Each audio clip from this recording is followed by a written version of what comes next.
We now have a clean agentic loop that reads stop reason instead of parsing language, and we keep model-driven decisions separate from hardwired control. That separation sets us up perfectly for the next step, spawning subagents. In this module, you'll use the task tool to launch a subagent, pass context explicitly because nothing is inherited, and write coordinator prompts that shape the subagent's goal. Let's jump in. By the end of this module, you can spawn a subagent with the task tool, pass context explicitly, nothing is inherited, and write goal-shaped coordinator prompts. Here is how this module builds up. The task tool is the SDK mechanism for spawning subagents. It's not a naming convention, it's the actual API call a coordinator uses to delegate work. The coordinator's allowed tools must include task. This is a hard requirement. Each subagent is configured via an agent definition, a description so the coordinator knows when to invoke it, a system prompt for its instructions, and tool restrictions that scope its capabilities. The distinction people get wrong is thinking subagents are just separate prompts. They're isolated instances with their own context windows and tool permissions. Without subagent spawning, a single agent tries to do everything. It hits context limits, gets confused, and slows down. In production, this means a research task that should take seconds drags on for minutes because the coordinator is churning through web searches, document analysis, and synthesis all in one context. Worse, if task is missing from allowed tools, the failure is silent, the coordinator just does the work itself, often with the wrong tools, and you get a result that looks plausible but is built on a shaky foundation. The cost is latency, token waste, and unreliable outputs. Let's work the searcher and analyst case. First, the coordinator's allowed tools includes task. Without it, the coordinator can't spawn anything. Then you define the searcher agent definition. Its description says it searches the web, its system prompt instructs it to find relevant sources, and its tools are restricted to web search only. The analyst agent definition gets a description for document analysis, a system prompt for extracting insights, and tools restricted to document reading. Now the coordinator turn, in one response, it emits two task calls, one for the searcher, one for the analyst. They run in parallel. The wrong alternative is sequential. The coordinator emits the searcher call, waits for its result in the next turn, then emits the analyst call. That serializes the work and adds latency.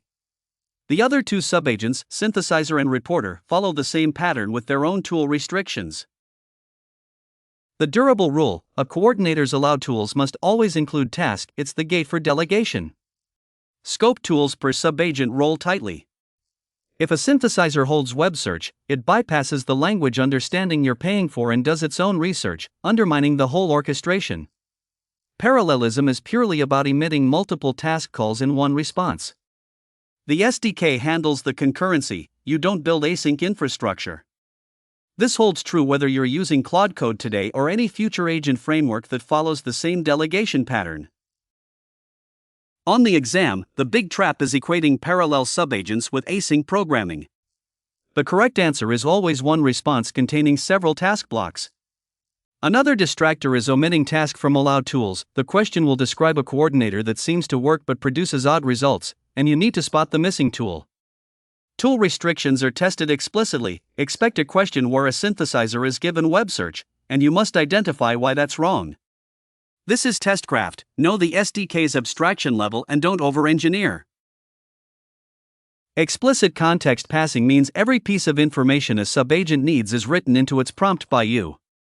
It is not a shared memory space, and it is not automatic inheritance from the coordinator.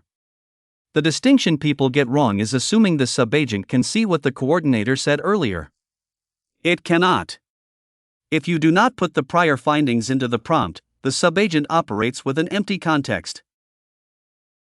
Without explicit context passing, a synthesis subagent receives no evidence and starts inventing citations. In production, that means a report full of claims that cannot be traced back to any document. The cost is trust. Users see sources that do not exist, and the whole pipeline is discredited.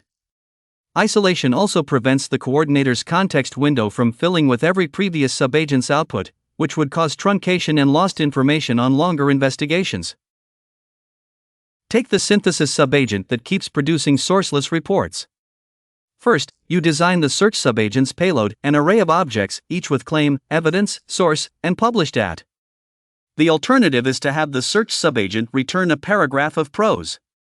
That loses the source URL immediately, the synthesizer cannot cite it because it never received it. Then you write the synthesis subagent's prompt and paste that entire array into it, with an instruction like use the following findings to write your report, citing the source field for each claim. The other cases in the document follow the same pattern, they are on the page. The durable rule is, every handoff between agents must carry the complete, structured payload of prior findings. Never flatten to prose, because that is how provenance is lost during summarization. Never give a subagent access to the full parent history, because that breaks the isolation boundary and causes context explosion.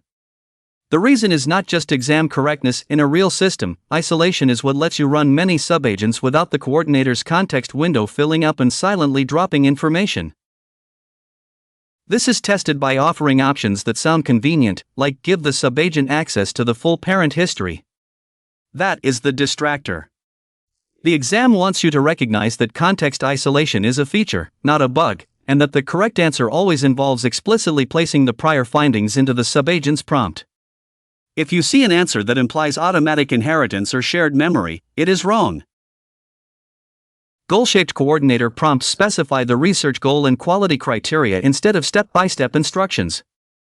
This is not about removing all structure, it's about shifting from procedure to outcome. The distinction people get wrong, a goal-shaped prompt still includes constraints, like use only peer-reviewed sources, but it doesn't dictate the search sequence. It's the difference between do these 5 things and achieve this coverage standard, and here's how I'll judge it. Without this technique, you get reports that are technically correct but practically useless. In production, a coordinator that says search and summarize the first 5 results will produce a report that covers only the most SEO-optimized pages, missing critical but less popular subtopics. The cost is a system that looks functional and logs every subagent returns success, but delivers incomplete answers to users. That erodes trust and requires manual review to catch gaps the coordinator should have caught automatically. Take the procedural prompt, search the web for the topic. Take the first 5 results. Summarize each in 200 words. Pass them to the analyst.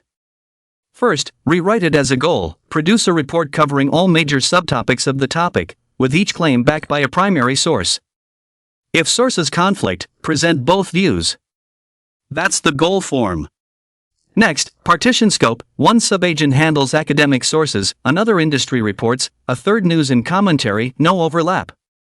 Finally, the gap check, the coordinator reviews the synthesis, identifies any subtopic mentioned in the original query but missing from the report, and redelegates a targeted query to fill that gap.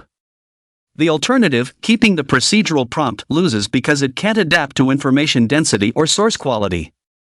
The rest of the cases are on the page. The durable rule, every coordinator prompt must define what complete coverage looks like, not how to get it.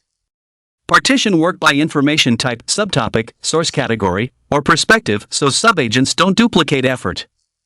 And always include a refinement loop. The coordinator evaluates the synthesis against the coverage criteria and redelegates until gaps are closed. Rejecting a fixed pipeline isn't just a preference, it's because a fixed pipeline can't adapt to query complexity, leading to either wasted compute on simple queries or insufficient depth on complex ones. This is tested directly.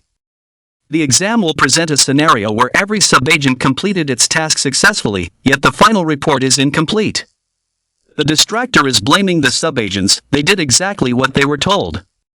The correct answer always points to the coordinator's decomposition being too narrow. This is testcraft. When you see all subagents succeeded but coverage is poor, immediately check the coordinator's scope definition. Let's lock in 3 key takeaways. First, spawning a subagent means using the task tool directly, no threads or async plumbing. Second, context isolation is the rule, nothing carries over automatically, so you must pass every piece of data the subagent needs.